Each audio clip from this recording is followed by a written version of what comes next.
বাইতুল্লাহ তাওয়াফ যেখান থেকে শুরু হবে, বাইতুল্লাহর দরজার বাম পাশের যে কর্নার আল্লাহু আকবার যেখানে লেখা আছে উপর থেকে নিচ পর্যন্ত, এই কর্নারে হাজরে আসওয়াদ আছে। হাজরে আসওয়াদ থেকে বরাবর বিপরীত সাইডে এ হলো হাজরে আসওয়াদ। এই কর্নারে হাজরে আসওয়াদ, একজন পুলিশ দাঁড়ানো আছে, পুলিশের বাম পাশে হাজরে আসওয়াদ আল্লাহু আকবার এই ডিজাইনের নিচে বরাবর। এর থেকে বরাবর সোজা বিপরীত দিকে সবুজ লাইট লাগানো আছে। এই যে সবুজ লাইট, এই সবুজ লাইট আর হাজরে আসওয়াদ একই বরাবর।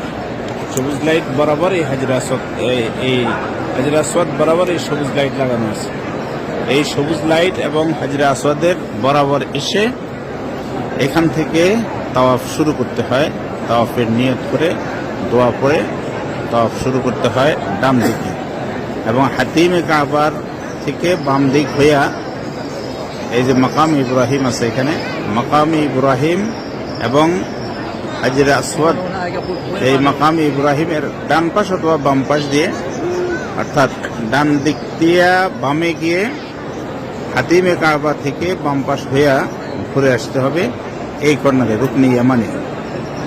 এটা হলো রুকনি ইয়ামানি। রুকনি ইয়ামানি হইয়া এরপর আবার সবুজ লাইট এবং হাজরে আসওয়াদ বরাবর এসে পৌঁছলে এক চক্কর হয়ে যাবে। রব্বানা আতিনা ফিদ দুনিয়া হাসানাতাম ওয়া ফিল আখিরাতি হাসানাতাম ওয়া কিনা আযাবান নার।